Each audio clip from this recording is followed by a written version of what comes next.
Hey guys, welcome to the video, What is Statistics? The first video of our statistics unit. You're going to see a couple words spelled out phonetically for you down here. Statistics is this word. It's pronounced tis, ticks. Tis, ticks. I want you to say this vocabulary. It's very important that you can say it so that you can have conversations about it in class. So all unit will be talking about statistics. So statistics is basically the science of data or data. It's when you study data and you look for patterns. So if you think about a day in your life, you can just think about the first couple hours you're awake and you come up with a lot of questions that you'd be asking yourself. When you wake up, will the sun be shining? How long will it take you to get ready for school? How long will you have to wait for the bus? When the bus comes, will it be full already? Will it be the same bus as the morning before or the afternoon before? Will you have to wait for the bus in the rain? All of that is just waking up before you even get on the school bus to go to school. And statistics can actually help you answer all of those questions. So we use statistics to answer questions like that and other questions similar to those. Basically, the process of statistics, and it is a process, is gathering data, analyzing data, and then presenting your data. And we'll briefly go over all three of those here in this PowerPoint, in this video, and then we're going to go over each of them very specifically later on in individual classes. So basically, the more data you have, the more certain you are about your outcomes. So statistics tell us that if it rains on a Tuesday, will it definitely be raining on Wednesday? Well, we don't know, but we can use our data from previous Wednesdays and previous Tuesdays to inform us and make a better prediction. We can't say for sure, but statistics help us be a little bit more certain. You need to make sure when you're doing this, when you're talking about statistics, that you look at a lot of data before you start to recognize patterns. The more data you have, the more clear those patterns become. So when you're collecting data, it needs to be good data. A word you're going to see a lot in this unit is variability. Variability just means change, and I spell it out for you here, so it's a lot. Variability. Variability. Let's get my mouse back here. Variability.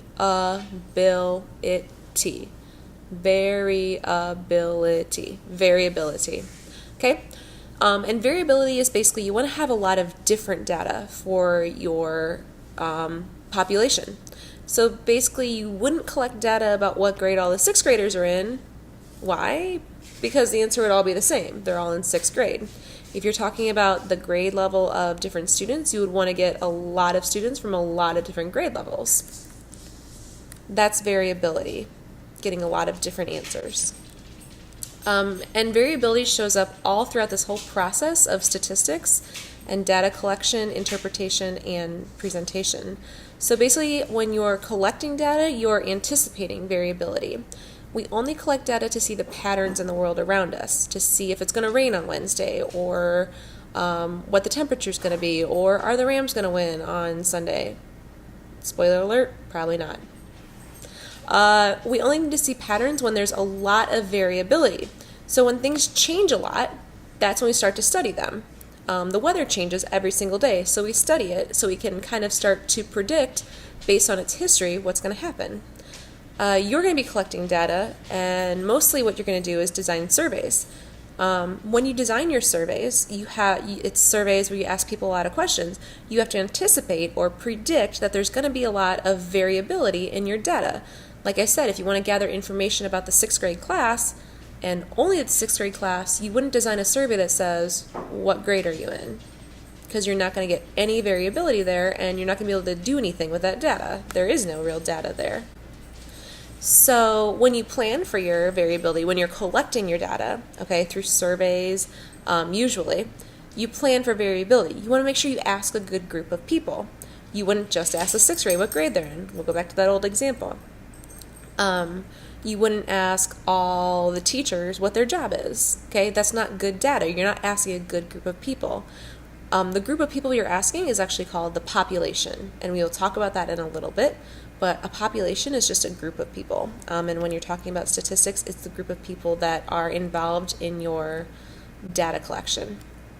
And then presenting variability. Again, so here's two graphs, one that has a lot of variability and one that has no variability. So this top one here, this is what happens when we ask all the sixth graders what grade they're in. This is how we present that data. This bar graph means nothing because it doesn't compare the sixth graders to anything else.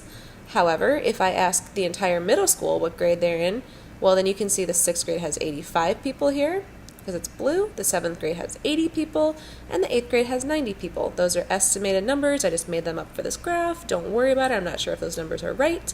But you can see that when you present your data and there's a lot of variability and you've asked the right people and you've asked the right questions and you've collected the data, you've been very thorough, when you go to present it, you're going to see the differences, you're going to see the changes between your populations, and you're going to see the patterns that start to emerge. Our pattern in this might say, at Lift for Life, a lot of kids enroll in 6th grade. You lose a couple by 7th grade, but when they get to 8th grade, some of them maybe come back, or the population grows enough that it's the highest class. Who knows? That's just an example, and this is just a brief overview of our unit.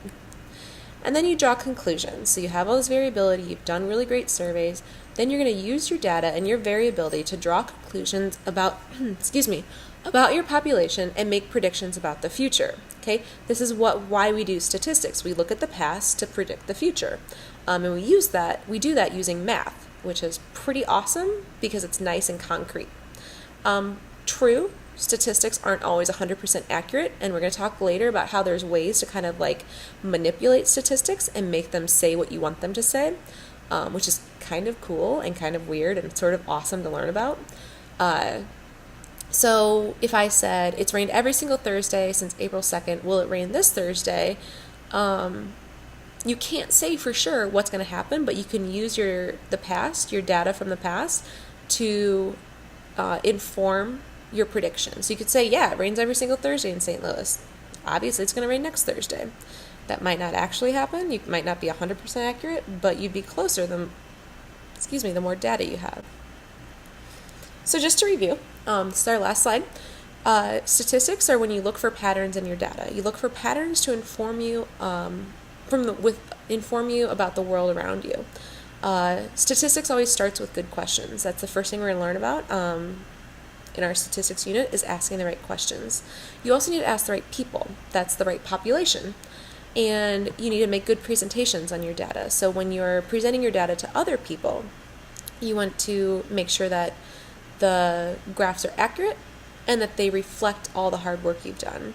And then you need to look at the data and draw appropriate conclusions. And of course, in all of this, the variability is kind of tied in there. You want to ask a lot of different questions. You want to ask the people that you're going to get the most variability from. You want your presentations to show variability, so you're comparing things, okay? The variability word is kind of woven into our entire statistics unit. Statistics and variability are like this, all right? All right, so you guys come to school with these notes, you'll get your sticker, and we'll be all ready to go. All right, see ya.